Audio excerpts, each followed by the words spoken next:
Your ability to focus will be the most valuable skill of the next decade, and yet most people are losing it without even realizing. The less we can focus, the more overwhelmed we feel, and the harder it becomes to enjoy anything or make meaningful progress towards our goals. And we can see this decline happening everywhere. People can't stay present. They can't finish tasks, and they can't sit still for a few seconds without reaching for their phone. We're living in a culture that's constantly bombarding us with distraction, and this is quietly ruining our ability to pay attention to what really matters, which is exactly why the few people who can focus will end up living more calmer, happier, and intentional lives. But the good news is, it is fixable, it is reversible, and in the next few minutes I'm going to share with you 3 ways you can rebuild your attention span, inspired by the book Stolen Focus by Johann Hari. But first, I want to quickly talk about the importance of your attention span so that you understand why you should take this so seriously. But your attention span isn't just about being productive. This goes way deeper than that. The truth is, if you can't be present and give your attention to the things you care about,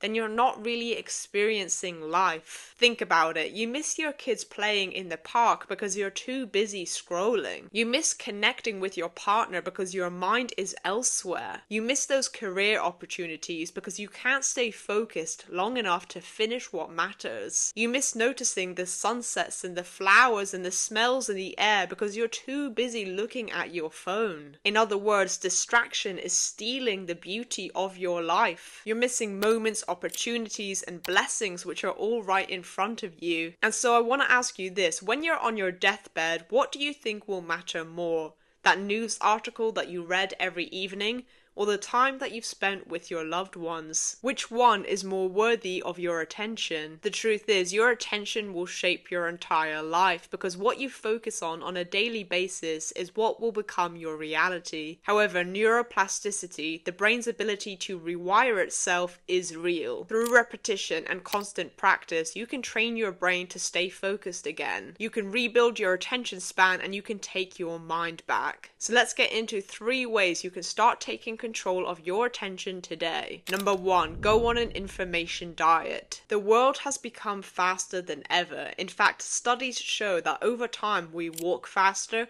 we talk faster, and so in a very real sense, the world is becoming faster. At the time of filming this, we're hitting the end of 2025, and everyone's saying this year has flown by so fast. But yet we say this every year, don't we? Well, Johann Hari explains in the book Stolen Focus that one of the main reasons that we experience life to be so fast is because we consume way too much information. Think back to our ancestors who used to live much slower lives. They had no idea what was happening outside of their immediate environment. They would notice every detail of what they were doing: the birds chirping, the smell of the fresh air, the flowers on the ground. Every moment was experienced with presence and true attention. But fast forward to now, and our attention is being pulled in thousands of different directions that we have actually lost the ability to be present. And so if you want to improve your attention span, then you need to go on a serious information diet. Stop listening to a podcast every time you go for a walk. Stop turning on the radio every time you drive the car. Stop checking your email before you've even gotten out of bed. Our brains were never designed to handle this much input,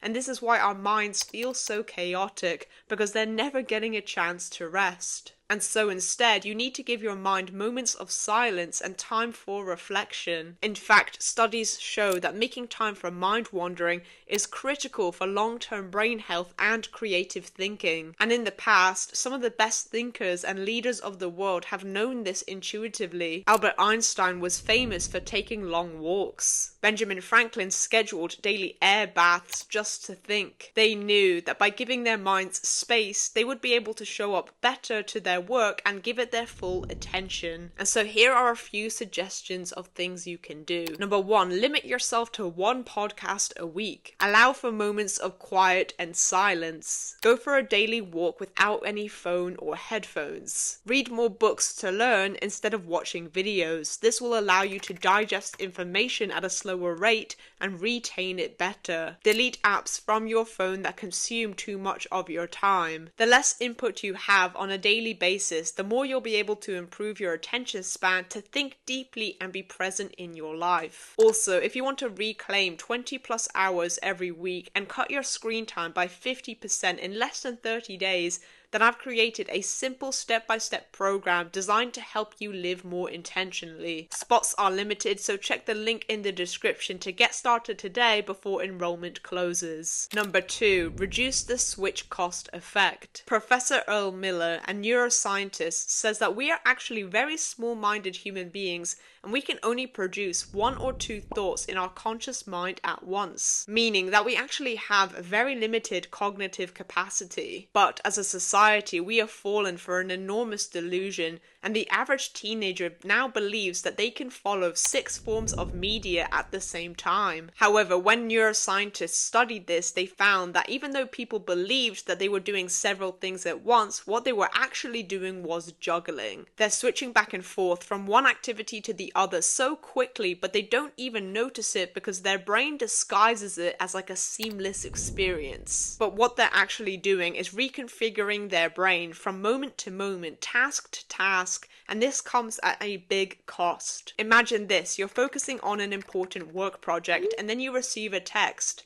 And so you take a second to look at it. You glance at it for 3 seconds and then you go back to your project. Well, in that moment, your brain has to reconfigure when it goes from one task to the other. You have to remember what you were doing before and then you have to remember what you thought about it. And when this happens, the evidence shows that your performance drops and you're much slower because of the constant switching. And so this means that if you're checking your email or texts or getting distracted whilst at work, you don't just lose the amount of time to that distraction, but you also lose the time it takes to refocus afterwards, which turns out to be a huge amount. In fact, in one study, they took 136 students and got them to do a test. Some of them had their phones off, while the others had their phones on and received random texts throughout. It should be no surprise that the students who received messages on average performed 20% worse. And unfortunately, many of us today are losing that 20% of brain power almost all the time. And so the more you switch between tasks or check your distractions, the more you affect your attention span. So here's a few suggestions of things you can do. Number 1, stop multitasking. Evidence shows that multitasking does not help you to be more productive. Focus on one task at a time. Get rid of your distractions whilst you focus or study. Turn off your notifications or put your phone in another room. Remind yourself that you don't just lose the time to distractions, but you lose the time to refocus afterwards. Number 3, use timers for focus training. It's been shown that teenagers can focus for only around 30 seconds before they get distracted. And for the average office worker, it's estimated to be 3 minutes before they get distracted and check their phone or email. The fast rise of our digital age has meant that many of us have gotten quickly used to doing too many things at once, and this has totally degraded our focus. And so we need to start challenging ourselves to focus for longer periods in order to build up that muscle again. And a good way to start challenging yourself to resist urges of distractions is to use timers. For example, let's say that you're working on an essay today.